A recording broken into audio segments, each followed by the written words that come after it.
तो hello everyone, greetings of the day. मैं रवि तिवारी। आज के सेशन में हम लोग एग्जाम रेल के इस कॉन्सेप्ट में डिफरेंट टाइप्स ऑफ टॉर्क के बारे में बात करेंगे, जो कि डिफरेंट डिफरेंट मशीन्स में देखने के लिए मिलती हैं। जैसे कि डीसी मशीन्स में कुछ टॉर्क देखने के लिए मिलते हैं, इंडक्शन में कुछ देखने के लिए मिलते हैं, सिंक्रोनस मशीन्स में कुछ देखने के लिए मिलते हैं। सारे टॉर्क का आज डेफिनेशंस हम लोग आज के सेशन में कवर करेंगे। जैसे कि इलेक्ट्रोमैग्नेटिक टॉर्क क्या है, रिलक्टेंस टॉर्क क्या है, मैक्सिमम टॉर्क क्या है, पुल आउट टॉर्क क्या है, ब्रेक डाउन टॉर्क क्या है, स्टार्टिंग टॉर्क क्या है, रनिंग टॉर्क क्या है।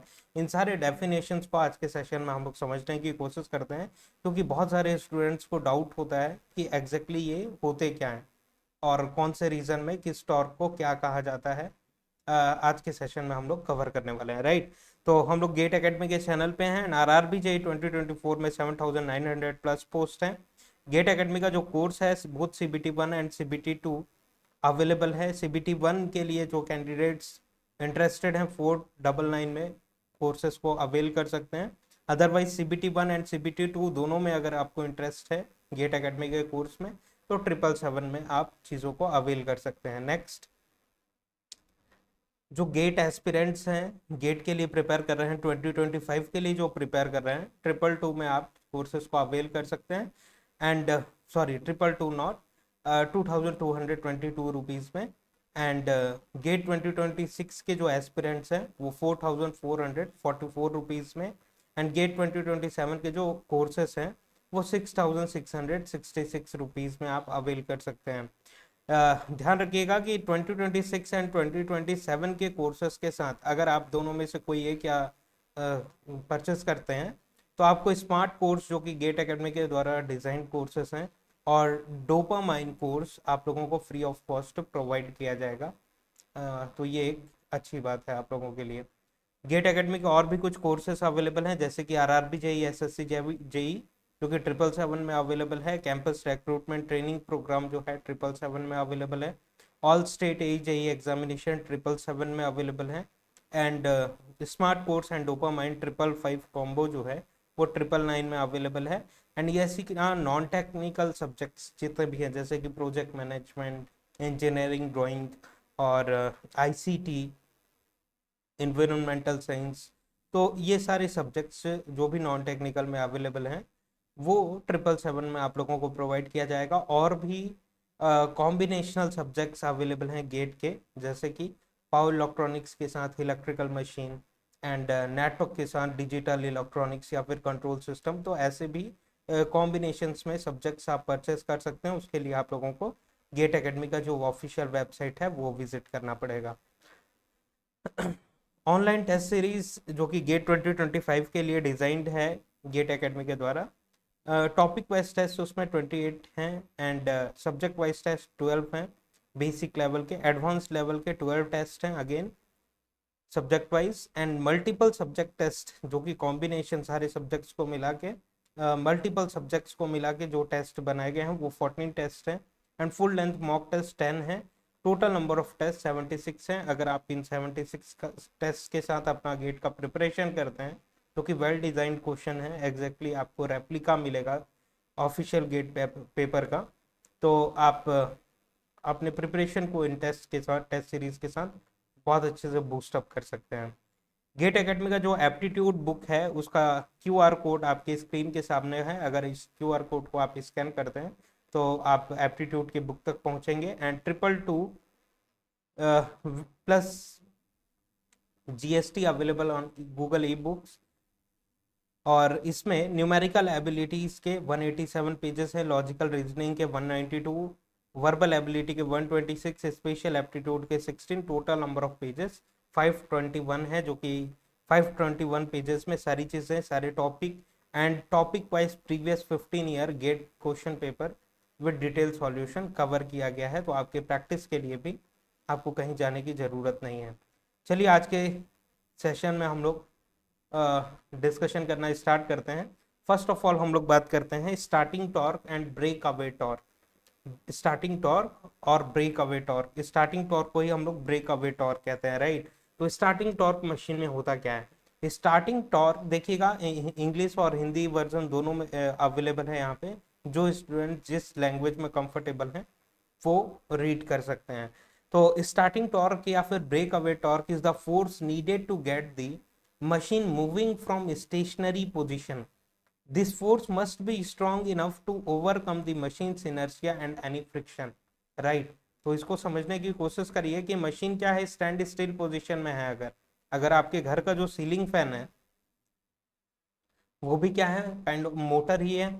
तो आपके घर का जब सीलिंग फैन रुके हुए पोजीशन में है, स्टैंड स्टिल पोजीशन में है, आपने स्विच ऑन किया तो करंट वगैरह फ्लो किया, इलेक्ट्रिसिटी आपके फैन तक पहुंची, इलेक्ट्रिकल इनपुट हम लोगों ने मशीन में दिया, एंड देन जो इनिशियल टॉर्क है जो कि मशीन को चाहिए, क्योंकि वो स्टैंड स्टिल पोजीशन में है, या फिर कोई भी मोटर के रेस्पेक्ट में हम लोग बात करें, अगर स्टैंड स्टिल पोजीशन में है और स्टैंड स्टिल पोजीशन में कोई लोड नहीं कनेक्टेड है, स्टैंड स्टिल मतलब कि रुका हुआ, स्विचिंग ऑपरेशन से पहले की जो कंडीशन थी, रुकी हुई थी मशीन, आपने स्विच ऑन किया, अब उसमें कोई लोड नहीं कनेक्टेड है, नो लोड कंडीशन में मान लेते हैं मशीन को, तो वो इनिशियली रोटेट होने के लिए सम फोर्सेस उसको चाहिए कि नहीं, कि नो लोड के कंडीशन में कोई इनपुट ही नहीं चाहिए, अब वो ऑटोमेटिकली रोटेट करने लगेगा, नहीं, उसको नो लोड के कंडीशन में भी रन करने के लिए सम फोर्सेस, सम एनर्जी का रिक्वायरमेंट है, सम एनर्जी का रिक्वायरमेंट है। तो इनिशियल फेजेस में मशीन को रन करने के लिए जो टॉर्क का रिक्वायरमेंट है उसी को हम लोग कहते हैं स्टार्टिंग टॉर्क। और वो टॉर्क का क्यों रिक्वायरमेंट है, क्योंकि मशीन अगर लार्ज मशीन है, लार्ज मूवमेंट ऑफ इनर्शिया होगा, और मशीन अगर स्टैंड स्टिल पोजीशन में है तो इसके मूवमेंट ऑफ इनर्शिया को, जो कि स्टैटिक पोजीशन से रनिंग पोजीशन में लाने के लिए कुछ एनर्जी का रिक्वायरमेंट होगा, राइट। तो स्टैंड स्टिल पोजीशन में है अगर मशीन, तो उसके खुद के फ्रिक्शन होंगे, बियरिंग वगैरह के जो लॉसेस होंगे उनको बियर करने के लिए एटलीस्ट इतना फोर्स मशीन को मिले कि उस बियरिंग वगैरह, बियरिंग में जो लॉसेस हो रहे हैं उसको ओवरकम कर सके, उसको डोमिनेट कर सके और मशीन को रनिंग पोजीशन पे ला सके, राइट। तो उस टॉर्क को हम लोग कहते हैं स्टार्टिंग टॉर्क या break away torque. Starting torque और break away torque is the force needed to get the machine moving from stationary position. This force must be strong enough to overcome the machine inertia and any friction. तो obvious सी बात है, lot of friction machine experience करेगी। Suppose करिए आपकी लोको engines जो है train वगैरह में के रेस्पेक्ट में हम लोग बात करें, तो इनिशियली जब इंजन ऑन होती है और रन करना जब चालू करती है तो लॉट ऑफ फोर्स का रिक्वायरमेंट होता है, कि ये आपके रेलवे इंजन्स के पीछे में सारी बोगी कनेक्टेड है, उसमें आप ट्रेवल कर रहे हैं, सारे पैसेंजर्स ट्रेवल कर रहे हैं, या फिर हम लोग एग्जांपल ले सकते हैं गुड्स ट्रेन का, कि सारा आपके कोल वगैरह लोडेड है आपकी लोको व्हाट डू वी से ट्रेन में। तो इंजन्स को स्टेशनरी पोजीशन पे, रनिंग पोजीशन पे लाने के लिए इनिशियल के फेजेस में लॉट ऑफ फोर्स का रिक्वायरमेंट होता है। देन आफ्टर जब वो रनिंग पोजीशन पे आ जाता है तो उतना ज्यादा टॉर्क का रिक्वायरमेंट नहीं होता है, क्योंकि वो इटसेल्फ, उसकी रनिंग पोजीशन जो है वो इटसेल्फ एज अ एनर्जी काम करना चालू कर देती है। तो स्टार्टिंग टॉर्क और ब्रेक अवे टॉर्क आशा करते हैं आप समझ गए होंगे। नेक्स्ट डेफिनेशन में हम लोग मूव करते हैं रनिंग टॉर्क, कि running torque is the force that keeps the machine running when it has already started, कि ऑलरेडी मशीन स्टार्ट हो चुकी है, स्टार्टिंग टॉर्क मिल गया मशीन को, अब वो अपने रनिंग पोजीशन पे है। कि जैसे कि आपके घर का जो सीलिंग फैन है, स्विच ऑन किया, स्टार्टिंग टॉर्क डेवलप हुआ, अब उसके जो इंटरनल फ्रिक्शन है, मूवमेंट ऑफ इनर्शिया है, वो फोर्स इतना होना चाहिए कि उस फ्रिक्शन और मूवमेंट ऑफ इनर्शिया, जो कि मशीन का, लार्ज मशीन का लार्ज मूवमेंट ऑफ इनर्शिया रहेगा, लार्ज फोर्स रिक्वायर्ड रहेगा in order to start the machine from stationary position. Small machines में स्मॉल मूवमेंट ऑफ इनर्शिया होगा, तो स्मॉल फोर्सेस रिक्वायर्ड होगा in order to start the machine from stationary position, right.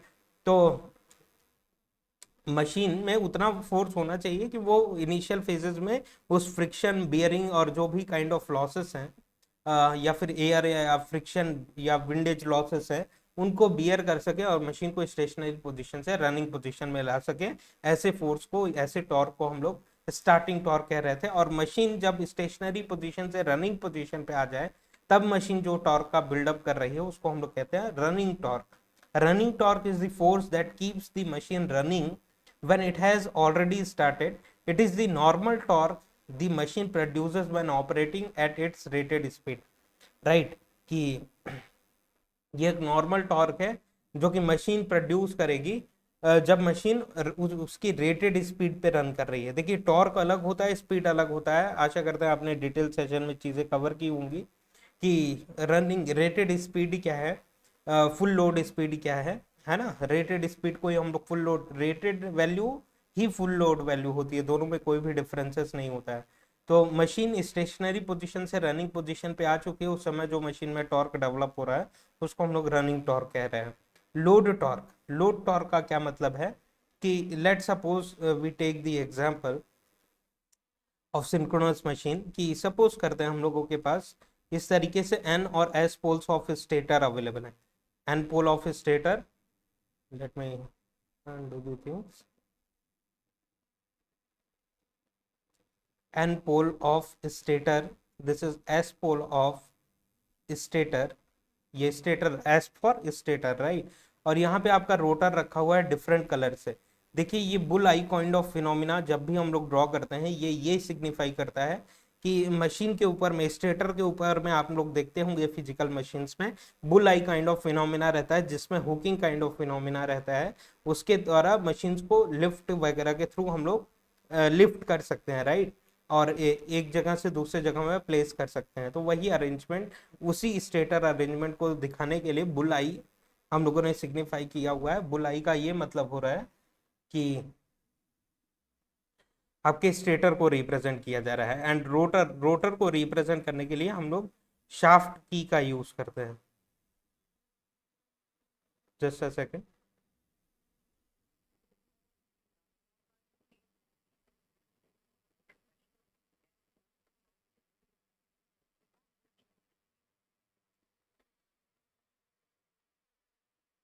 It's okay.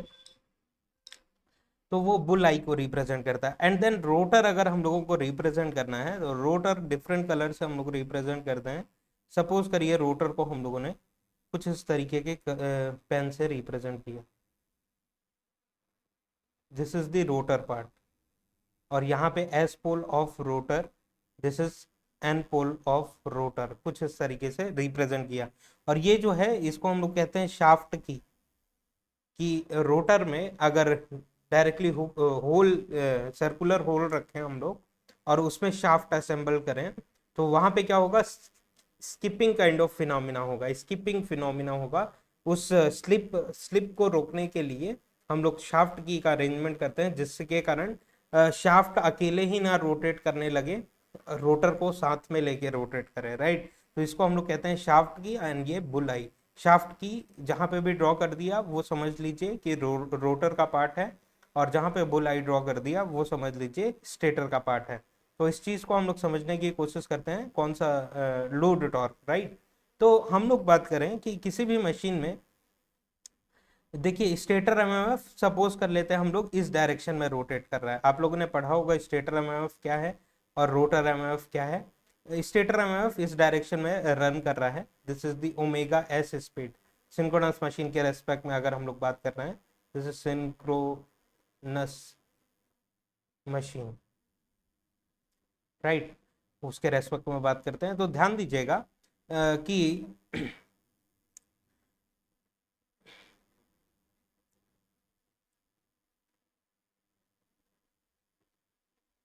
आपका electromagnetic torque कैसा develop होगा, S pole N pole को attract करने की कोशिश करेगा ना, this is electromagnetic torque. Electromagnetic torque machine में कुछ इस तरीके से डेवलप करेगा।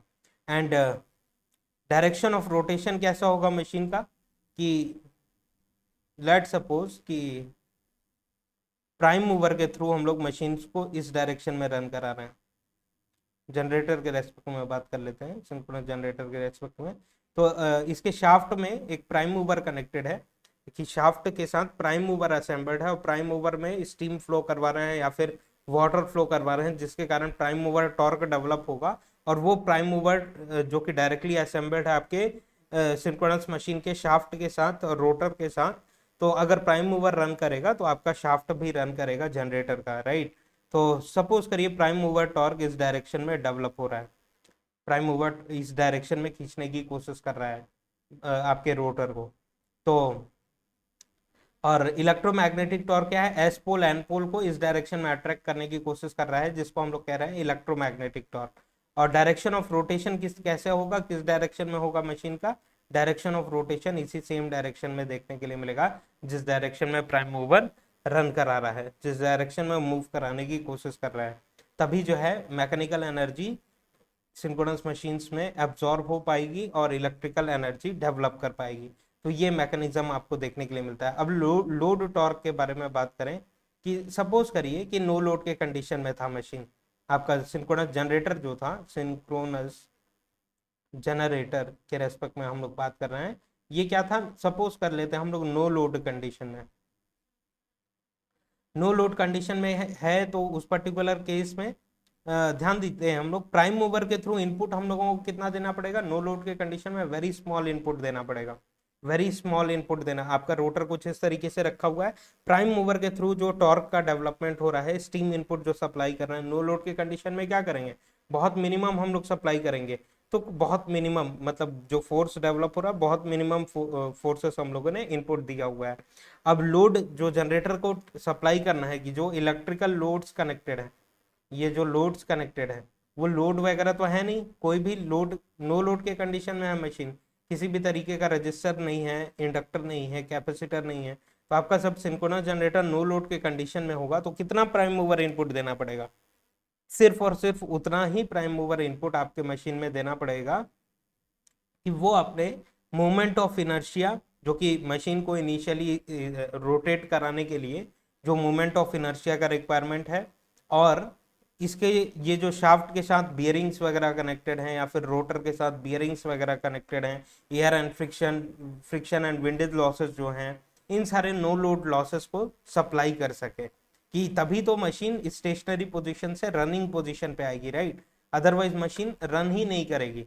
अगर फ्रिक्शन एंड विंडेज लॉसेस जो कि इसको रन करने से रोक रहे हैं, ये रुका हुआ क्यों है रोटर, ये रोटर अपने आप क्यों नहीं रन कर रहा है, क्योंकि इसका कुछ मोमेंट ऑफ इनर्शिया है और ये कुछ फ्रिक्शन लिए हुए है, एयर एंड विंडेज लॉसेस लिए हुए हैं, some kind of no load losses लिए हुए, अदरवाइज ये ऑटोमेटिकली अपने आप रन करता, kind of flywheel, right. लेकिन रुका हुआ क्यों है, अपने मोमेंट ऑफ इनर्शिया के कारण। तो ये जो खींचने वाला फोर्स है, प्राइम मूवर फोर्स, वो इतना सफिशिएंट होना चाहिए कि इसके नो लोड लॉसेस को, जो कि फ्रिक्शन एंड विंडेज लॉसेस है, उसको ओवरकम कर सके, डोमिनेट कर सके, तभी जाके मशीन इनिशियली स्टार्टिंग पोजीशन पे आएगी और ये रोटर रन करना चालू कर सकता है, ये रोटर रन करना चालू कर सकता है, राइट। तो लोड टॉर्क, अब ये नो लोड के कंडीशन में ये था, तो प्राइम मूवर टॉर्क कितना लग रहा था, बहुत स्मॉल, मोमेंट ऑफ इनर्शिया बहुत स्मॉल, बहुत सारी चीजें स्मॉल थी।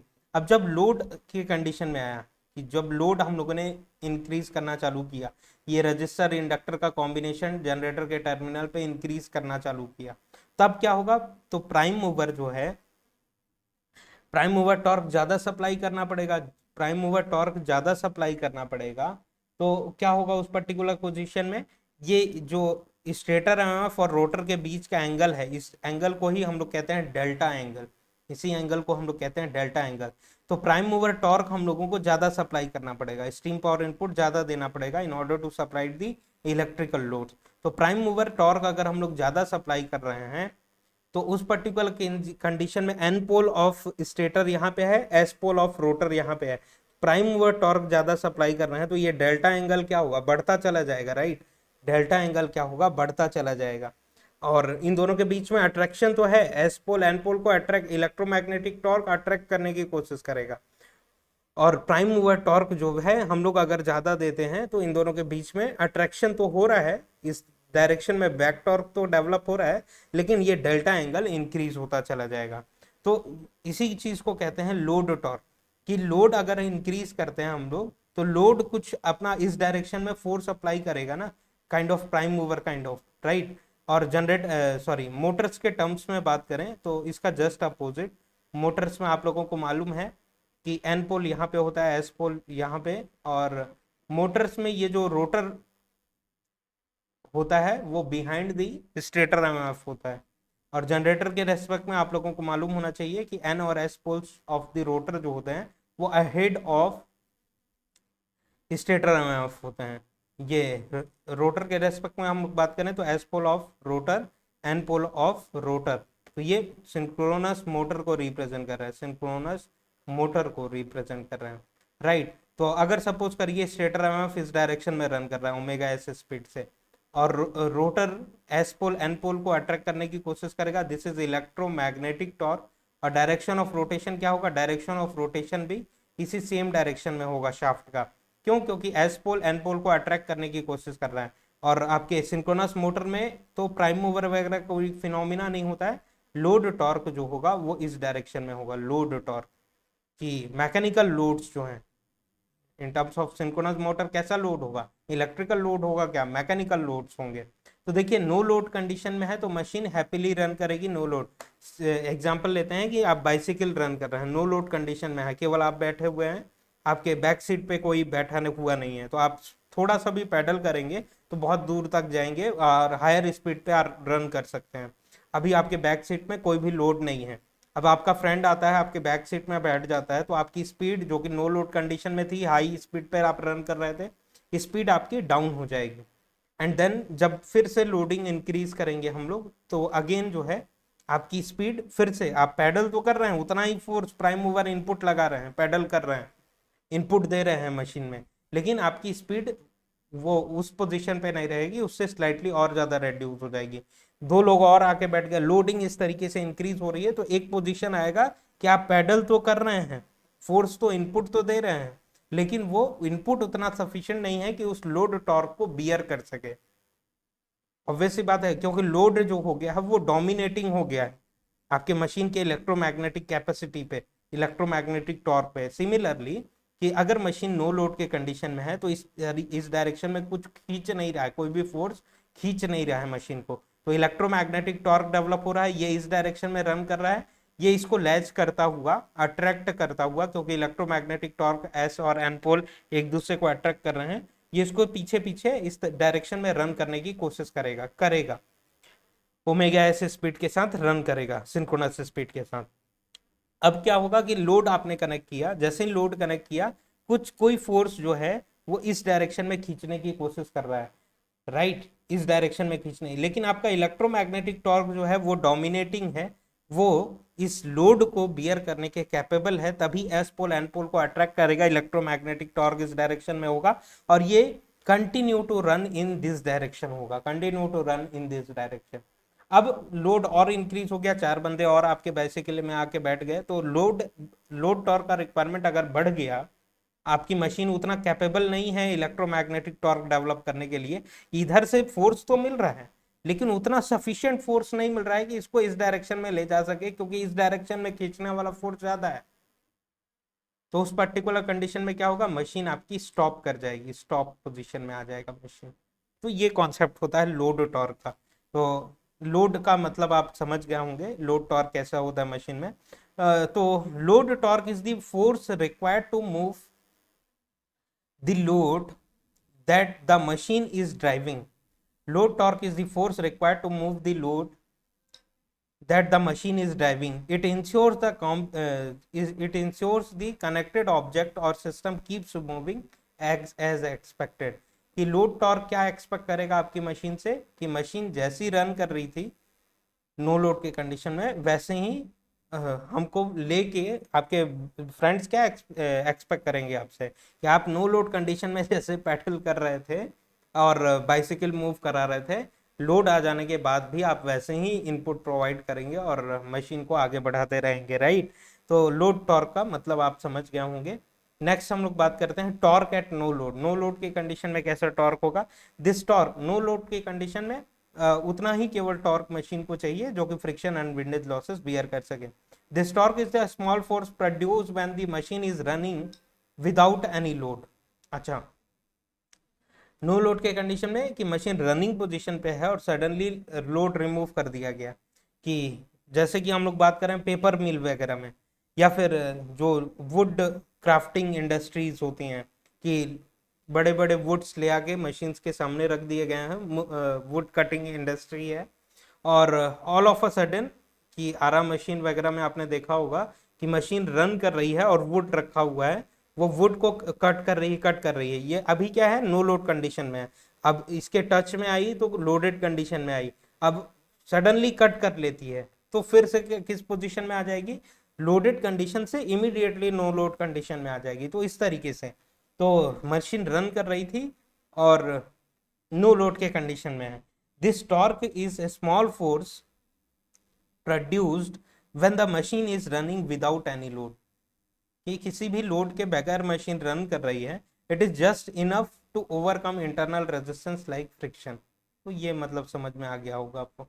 पुल आउट टॉर्क और ब्रेक डाउन टॉर्क के बारे में हम लोग बात करते हैं। Pull out torque also known as breakdown torque, इसी को हम लोग कहते हैं breakdown torque, is the maximum force a machine can generate before it stops working और loses synchronisation, specially when handling large और सडन लोड्स।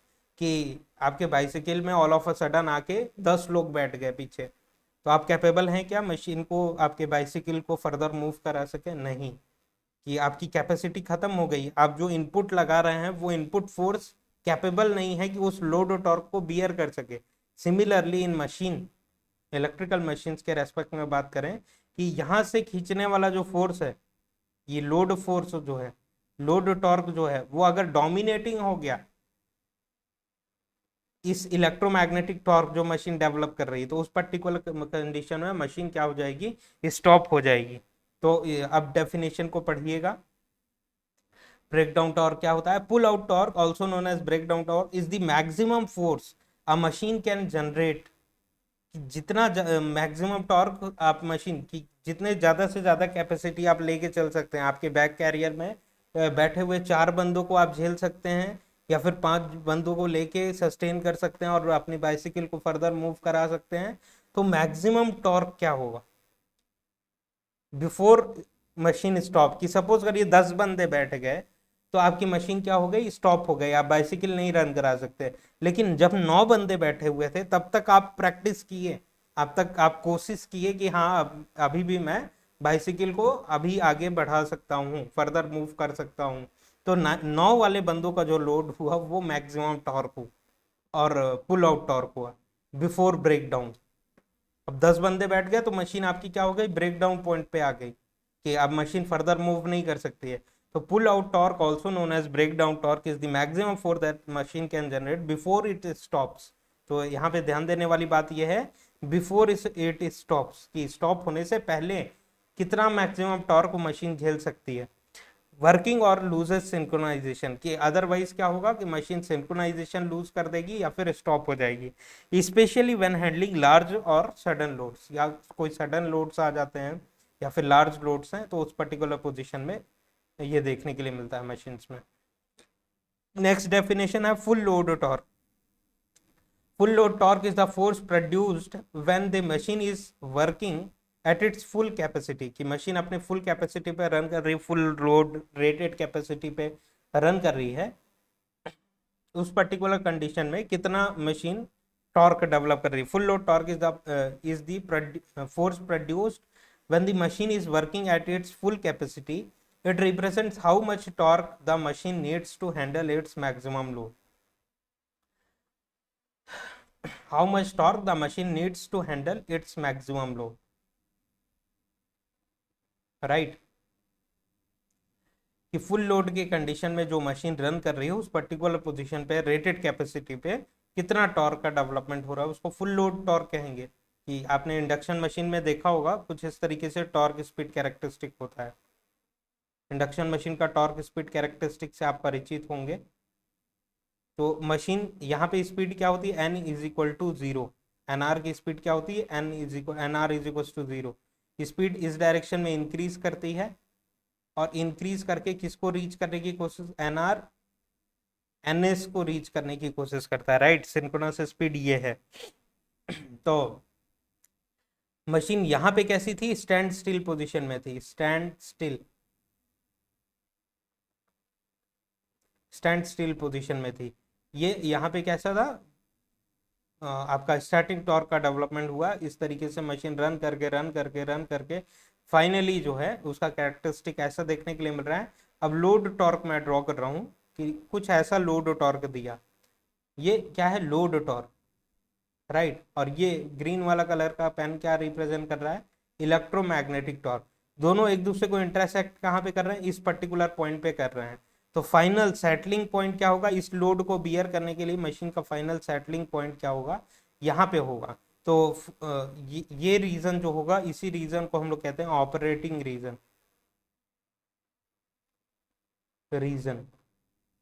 और machine full load capacity में, फुल लोड कैपेसिटी में कहाँ पे रन करेगी, इसी reason में रन करेगी, इसी रीजन में रन करेगी। अदरवाइज इस पॉइंट के बाद क्या आ जाता है, ब्रेक डाउन पॉइंट आ जाता है, यहाँ पे मशीन अनस्टेबल रीजन में चली जाती है। यहाँ से यहाँ तक का जो पोजीशन होता है वो स्टेबल पोजीशन होता है। तो सपोज करिए कि आपका लोड टॉर्क का रिक्वायरमेंट बढ़ गया, रेड कलर का पेन जो है वो इंक्रीज हो गया, लोड टॉर्क का रिक्वायरमेंट बढ़ के यहाँ पे आ गया। तो ऑपरेटिंग पॉइंट कहाँ पे हो जाएगा, यहाँ पे। मतलब मशीन की फुल लोड स्पीड क्या होगी, यहाँ पे इस पर्टिकुलर पॉइंट के लिए ये थी, एनआर की वैल्यू इसके आसपास थी, राइट, सिंक्रोनस स्पीड के आसपास। अब ये सेकंड पोजीशन में लोड इंक्रीज हो गया तो स्पीड डाउन हो जाएगी, और ये रेटेड स्पीड कहाँ पे आएगी, यहाँ पे कहीं पे आएगी। तो यही होता है आपका फुल लोड रीजन, मतलब फुल लोड रनिंग रीजन। तो फुल लोड टॉर्क का मतलब आप समझ गए होंगे। Full load torque is the force produce when the machine is working at its full capacity. कि मशीन फुल कैपेसिटी पे अपने वर्क कर रही है, उस पर्टिकुलर कंडीशन में जो स्पीड देखने के लिए मिल रही है फुल कैपेसिटी में, it represent how much torque the machine needs to handle its maximum load. कि फुल लोड कैपेसिटी के रीजन में जो टॉर्क का डेवलपमेंट देखने के लिए मिल रहा है, मैग्नीट्यूड इतना है, इतना है, तो इन सारी चीजों को फुल लोड रेटेड कैपेसिटी पे जो टॉर्क का डेवलपमेंट हो रहा है फुल लोड टॉर्क कहेंगे, right. Stall torque, stall torque is the force where the machine stops because the load is too heavy for it to handle, making it unstable to move further. मतलब कि कोई ऐसा load आ गया है all of a sudden machine में कि ये एन पोल ऑफ स्टेटर था, ये एस पोल ऑफ स्टेटर था, ये एन और एस पोल्स ऑफ रोटर थे। कोई ऐसा लोड आ गया, बहुत ज्यादा हैवी लोड आ गया कि लोड टॉर्क जो है, लोड टॉर्क जो है बहुत ज्यादा डोमिनेट कर रहा है इलेक्ट्रोमैग्नेटिक टॉर्क को। तो इस पर्टिकुलर पोजीशन में क्या हो जाएगा, मशीन क्या थी, इस डायरेक्शन में रन कर रही थी, राइट। अब ये वाला फोर्स जब ज्यादा हो जाएगा कंपेयर टू दिस फोर्स, तो मशीन क्या हो जाएगी, इधर ही खिंचाव महसूस करोगी ना।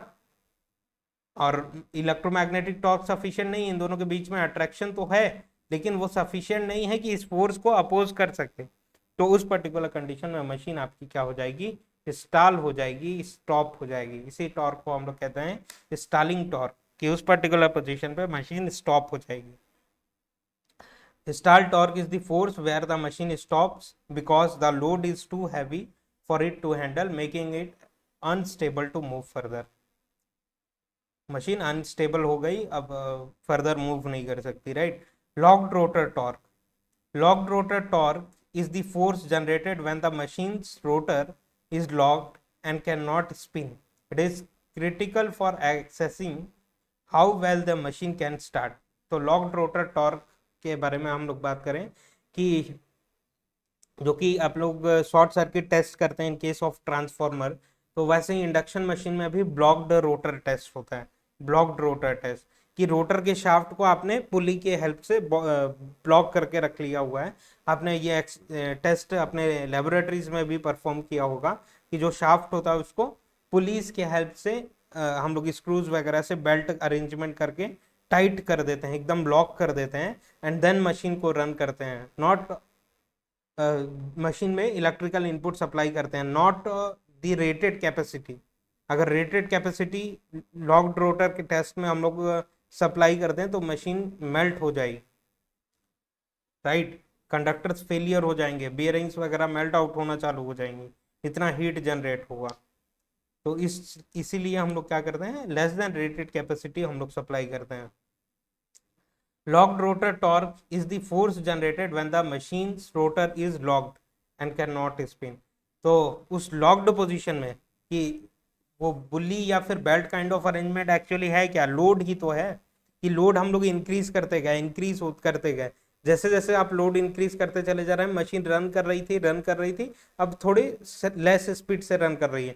जैसे जैसे आप बेल्ट स्क्रूज के हेल्प से टाइट करते जा रहे हैं जो कि शाफ्ट में असेंबल्ड है, तो मशीन में लोडिंग बढ़ता चला जा रहा है। एक पोजीशन ऐसा आएगा, कंप्लीटली टाइट कर देंगे तो रोटर क्या हो जाएगा आपका, ब्लॉक्ड हो जाएगा। तो ब्लॉक्ड कंडीशन में जो टॉर्क का डेवलपमेंट हो रहा है उसको हम लोग कह रहे हैं locked rotor torque. Slip torque is created in an induction motor due to the difference between the actual rotor speed and its ideal speed. Right, actual जो स्पीड है मशीन की और उसकी जो आइडियल स्पीड है, एनआर और NS के बीच का जो टॉर्क का डिफरेंसेस है कि एनआर में कितना था और एनएस सिंक्रोनस में कितना होता, उन दोनों के बीच का डिफरेंस जो होगा स्लिप टॉर्क होगा, जो कि इंडक्शन मशीन में इंपॉर्टेंट है। और इसका डेफिनेशन केवल माइंड में रख सकते हैं आप। Maximum torque is the highest force that machine can produce under any condition before it reaches the operational limit. कि मैक्सिमम टॉर्क क्या होता है कि स्टॉप होने से पहले मशीन कितना डेवलप कर सकती है, कितना मैक्सिमम टॉर्क डेवलप कर सकती है, उसको हम लोग मैक्सिमम टॉर्क कह रहे हैं। तो एक बार जस्ट डेफिनेशन आपके माइंड में होना चाहिए, एकदम रटना नहीं है चीज़ों को। Pull in torque is the force required to bring the synchronous machine into the synchronization with the prime power supply or grid. Power supply या ग्रिड में सिंक्रोनाइजेशन के समय जो फोर्स रिक्वायर्ड होता है, जो टॉर्क रिक्वायर्ड होता है, उसको पुल इन टॉर्क कहते हैं। तो डेफिनेशन वाइज आपको मालूम होना चाहिए सिंक्रोनाइजिंग टॉर्क कि मशीन में जब डिस्टर्बेंसेस होते हैं तो सिंक्रोनाइजेशन करंट फ्लो करते हैं in order to stable the machine. ये सारे स्टेबिलिटीज के इशू हैं जो कि आपको डिटेल सेशन में अच्छे से पढ़ने के लिए मिलता है। डेफिनेशंस केवल माइंड में रख सकते हैं for the timing. Synchronizing torque is the force that keeps the synchronous machine in synchronization with the power system ensuring it stays aligned with the grid's frequency, right? कि अगर कोई डिस्टर्बेंसेस आता है मशीन में जिसके कारण रोटर ऑस्किलेट करना चालू कर देता है, तो अगर एक मशीन में सिंक्रोनस मशीन एक ऐसी मशीन है कि एक मशीन में डिस्टर्बेंसेस आता है तो वो सारी की सारी मशीन जो कनेक्टेड मशीन है उसमें डिस्टर्बेंसेस उत्पन्न कर देता है, प्रोड्यूस कर देता है। तो जिसके कारण सारी मशीन से उस इनकमिंग मशीन जो कि आपकी डिस्टर्ब हुई है उसमें पावर का फ्लो होता है, सिंक्रोनाइजिंग पावर उसको कहते हैं। उस समय जो टॉर्क का डेवलपमेंट होता है in order to stable the machine, कि कोई इनकमिंग मशीन थी, मशीन ग्रिड के साथ कनेक्ट होने वाली थी, अगर उसमें कोई डिस्टर्बेंसेस आता है तो ग्रिड से जितने भी सिंक्रोनस जनरेटर्स कनेक्टेड हैं उनमें से आपके इनकमिंग मशीन में पावर का फ्लो होगा in order to stabilize the machine, in order to stabilize the system frequency, power system frequency. तो उस तरीके के टॉर्क को, जो सिंक्रोनाइजिंग पावर का टॉर्क होता है, उसको सिंक्रोनाइजिंग टॉर्क कहते हैं, राइट। नेक्स्ट हम लोग बात करें transient torque. Transient torque is the sudden force experienced bye synchronous machine during rapid changes. कि ट्रांजिएंट टॉर्क क्या होता है? It is the sudden force experienced bye synchronous machine during rapid changes in the load और system condition. कि machine smoothly run कर रही थी, कोई डिस्टर्बेंसेस नहीं था, अब ऑल ऑफ अ सडन कोई फॉल्ट हो जाता है मशीन में, या फिर आपका लोड सडनली 30 मेगावाट से 50 मेगावाट पे पहुंच जाता है, कुछ है ऐसा कुछ हो जाता है अनहैपनिंग, तो उस पर्टिकुलर कंडीशन में मशीन में जो टॉर्क का डेवलपमेंट होता है उसको ट्रांजिएंट टॉर्क कहते हैं। सिमिलरली उसी ट्रांजिएंट से रिलेटेड है सब ट्रांजिएंट टॉर्क, कि यहाँ पे भी सब transient torque is the initial force that machine experiences immediately after the disturbance like a sudden fault और लोड चेंज। तो इनके बारे में आपको डेफिनेशंस मालूम होना चाहिए, अदरवाइज डिटेल स्टडी में आपको ध्यान देने के लिए है। स्टडी स्टेट टॉर्क के बारे में बात करें। Steady state torque is the force that remains once all disturbances have settled and the machine is running smoothly under normal condition. कि जितने भी डिस्टर्बेंसेस हुए थे लोड चेंजेस वगैरह के कारण या फिर सडन फॉल्ट होने के कारण, उस समय जो टॉर्क का डेवलपमेंट हुआ वो ट्रांजिएंट और सब ट्रांजिएंट टॉर्क थे। उसके बाद जब मशीन अपने final study state position, final position पे पहुंची, तो उस पर्टिकुलर कंडीशन में जो टॉर्क का डेवलपमेंट हो रहा है उसको स्टडी टॉर्क कह रहे हैं। जैसे कि स्विच ऑन किया, फैन इनिशियली स्टडी स्टेट में था, रुका हुआ था, अब मशीन स्टार्ट हुआ, रन करना चालू किया, तो वो क्या है, ट्रांजिएंट टॉर्क का डेवलपमेंट हो रहा है उस मशीन में। आपके सीलिंग फैन में ट्रांजिएंट पीरियड ऑफ टाइम के लिए टॉर्क का डेवलपमेंट हो रहा है। फिर वो रन करता हुआ स्लोली स्लोली रन करता हुआ अपने फाइनल स्पीड पे रन करना चालू कर देगा, और फाइनली अभी जो जिस स्पीड पे मशीन रन कर रही है वो उसका फिर से स्टडी स्टेट पोजीशन हुआ। Steady state after transient dies out, steady state comes.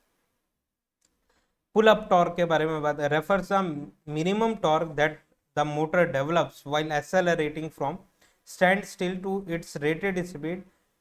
This torque is particularly important for induction motor as a induction motor ability to overcome any load during the acceleration phase। तो इसको graph के through हम लोग देखते हैं pull up torque क्या है। पुल up torque, तो देखिए इस टॉर्क को हम लोग कह रहे हैं पुल अप टॉर्क। आशा करते हैं आपको दिख रहा होगा।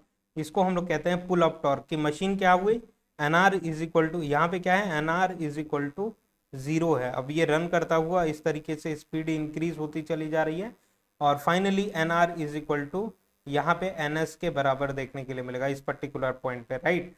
एन आर की स्पीड यहाँ पे कैसी थी, 0, तो स्पीड इस डायरेक्शन में रन कर रही है। मशीन यहाँ पे टॉर्क का डेवलपमेंट करना चालू हुई, तो मशीन यहाँ पे कैसी थी, लॉक्ड रोटर में कंडीशन में थी, मशीन रुकी हुई थी।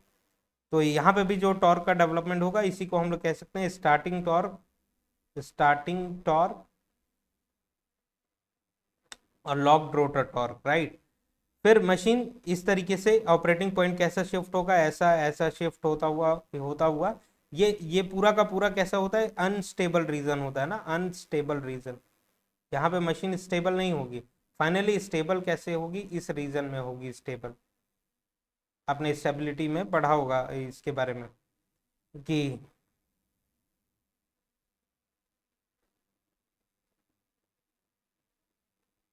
अगर यहाँ पे हम लोग बात करें, मशीन इस तरीके से ये ऑपरेटिंग पॉइंट शिफ्ट होता हुआ फाइनली यहाँ पे कहीं पे सेटल डाउन होगा इस पर्टिकुलर पोजीशन पे। तो यहाँ से यहाँ तक का जो रीजन होता है ये सब स्टेबल रीजन में आता है, राइट। तो फाइनली देखिए मशीन कहाँ पे रन कर रही है, ये लोड टॉर्क का रिक्वायरमेंट है, इस लाइन से रिप्रेजेंट किया हुआ है लोड टॉर्क, और मशीन यहाँ पे रन कर रही है जिसको हम लोग कह रहे हैं इस पर्टिकुलर पॉइंट पे फुल लोड टॉर्क। यहाँ पे जो टॉर्क का डेवलपमेंट हो रहा है उसको कह रहे हैं फुल लोड टॉर्क। ये सारी चीज़ें इरेज करते हैं जिससे आपको विजिबल रह सके फुल लोड टॉर्क क्या है और ये सारी चीज़ें क्या है।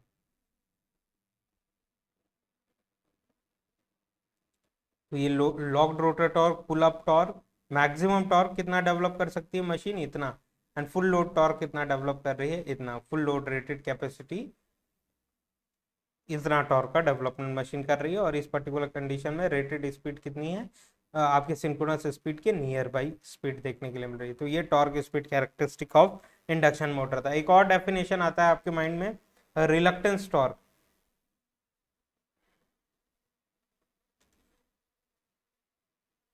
इलेक्ट्रोमैग्नेटिक टॉर्क और reluctance torque, electromagnetic torque and reluctance torque, torque,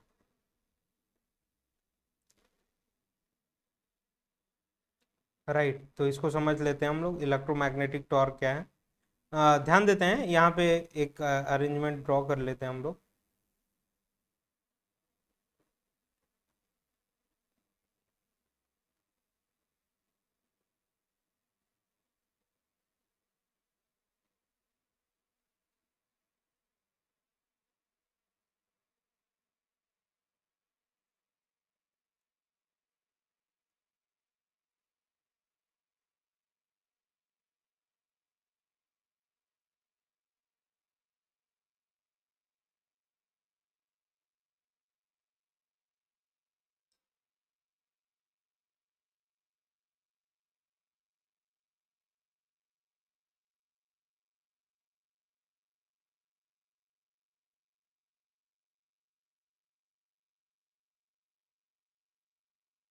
wait करिएगा थोड़ा।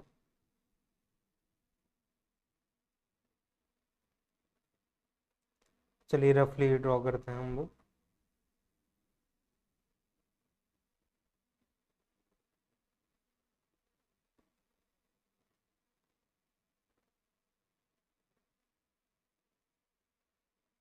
देखिए बुल आई जहाँ पे ड्रॉ कर दिया वो स्टेटर का पार्ट हो गया, राइट।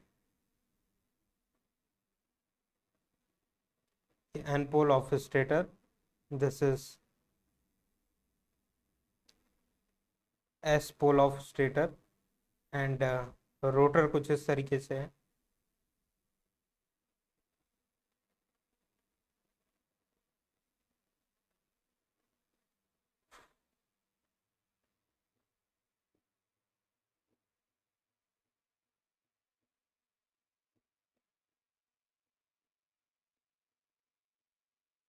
ग्रीन कलर के पेन से हम लोगों ने रोटर ड्रॉ किया, एंड यहाँ पे हम लोगों ने कुछ इस तरीके से फील्ड वाइंडिंग प्रोवाइड करके डीसी सप्लाई दिया इसमें, डीसी। तो यहाँ पे ये एस पोल और एन पोल कुछ ऐसा सप्लाई दिया कि एस पोल और एन पोल ऐसा क्रिएट हो जाए ये रोटर का। तो एस पोल एन पोल को अट्रैक्ट करने की कोशिश करेगी। ये जो टॉर्क का डेवलपमेंट हो रहा है इसको हम लोग कहते हैं electromagnetic torque, due to the interaction of poles, due to the interaction of stator and rotor poles. जो टॉर्क का डेवलपमेंट हो रहा है उसको हम लोग कहते हैं इलेक्ट्रोमैग्नेटिक टॉर्क। सिमिलरली इसी तरीके की हम लोग मशीन ड्रॉ करते हैं, ध्यान दीजिएगा, सेम मशीन हम लोग ड्रॉ करते हैं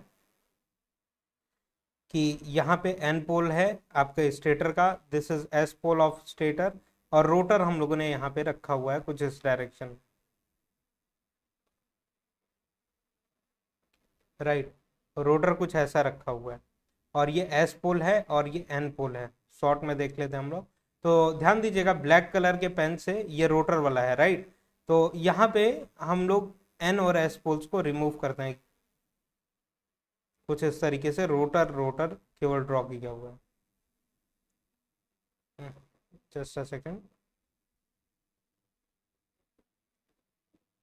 केवल रोटर और रोटर ही ड्रॉ किया हुआ है, उसमें किसी भी तरीके का कोई पोल्स नहीं है। तो फ्लक्स लाइंस कैसे फ्लो करेंगी, एन पोल से फ्लक्स लाइंस निकलेंगी, स्टेटर की फ्लक्स लाइंस, और एस इस हाईली परमेबल मटेरियल के थ्रू एस पोल पे पहुंचेंगी। फ्लक्स लाइंस ऐसा कुछ फ्लो करेंगी, राइट।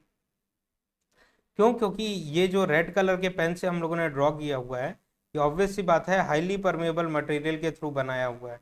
यहाँ पे कोई भी फिजिकल पोल्स हैं क्या? कोई भी फील्ड वाइंडिंग है क्या? No field winding, winding, no DC supply, किसी भी तरीके का कोई डीसी सप्लाई वगैरह दे के, no rotor poles formation.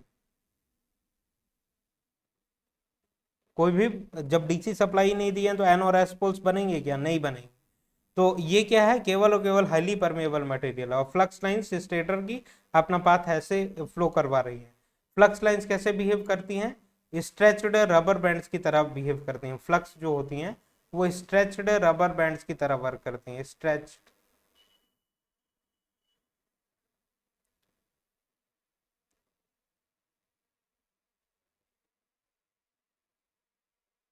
Rubber bands. कि रबर बैंड्स अगर ऐसे थी नो लोड के कंडीशन में कैसा होता, ये सारी की सारी फ्लक्स लाइंस ऐसे स्ट्रेट रहती, स्ट्रेट रहती, राइट। तो अभी ये कैसी हैं? इस डायरेक्शन में स्ट्रेच देखने के लिए मिल रही हैं, सीधी सीधी तो है नहीं कि एन से एस में अपना फ्लो कर जा रही हैं। वो कैसी एक्सपीरियंस हो रही हैं? स्ट्रेच्ड एक्सपीरियंस हो रही हैं। तो रबर बैंड्स को इस डायरेक्शन में अगर आप स्ट्रेच करते हैं और छोड़ते हैं तो फोर्स किस डायरेक्शन में एक्सपीरियंस होगा? इस डायरेक्शन में एक्सपीरियंस होगा। इस टॉर्क को हम लोग क्या कहेंगे? Reluctance torque, reluctance torque. तो ये because of the saliency available in the rotor, जो टॉर्क का डेवलपमेंट होता है because of non uniform air gap, जो टॉर्क का डेवलपमेंट होता है उसको हम लोग कहते हैं रिलक्टेंस टॉर्क। अब बताइएगा कोई ऐसी मशीन होती, एन पोल यहाँ पे है स्टेटर का, एस पोल यहाँ पे है, पूरा स्टेटर मैंने नहीं ड्रॉ किया हुआ है, और ये रोटर रखा हुआ है कुछ ऐसा। तो यहाँ पे फ्लक्स लाइंस कैसी होती, इसमें कोई भी फील्ड वाइंडिंग वगैरह ये सारी चीजें यहाँ पे भी इक्वली एप्लीकेबल हैं कि किसी भी तरीके का कोई नो पोल्स का फॉर्मेशन नहीं हो रहा है, कोई फील्ड वाइंडिंग नहीं दी हुई है। तो ये फ्लक्स लाइंस अपना पाथ कैसे कंप्लीट करती हैं? ऐसे डायरेक्टली कर लेती ना, ऐसे कंप्लीट करती हैं। क्यों? क्यों ये फालतू इधर उधर ट्रेवल करेंगी, स्ट्रेच्ड होंगी? इस केस में क्या था, सैलियंसी अवेलेबल थी, हाईली परमिएबल मटेरियल का पाथ अवेलेबल था। यहाँ पे क्या है, इसकी भी permeability, relative permeability greater greater than 1 है, लेकिन ये वाला पाथ क्यों एक्सपीरियंस करे, जब डायरेक्ट पाथ अवेलेबल है तो फ्लक्स लाइंस यहाँ पे अपना पाथ ऐसे कंप्लीट करेंगी, तो कोई भी किसी भी तरीके का कोई स्ट्रेच हुआ क्या, नहीं, तो ये रिलक्टेंस टॉर्क यहाँ पे डेवलप होना नहीं पॉसिबल है। रिलक्टेंस टॉर्क की वैल्यू कितनी होगी यहाँ पे, 0।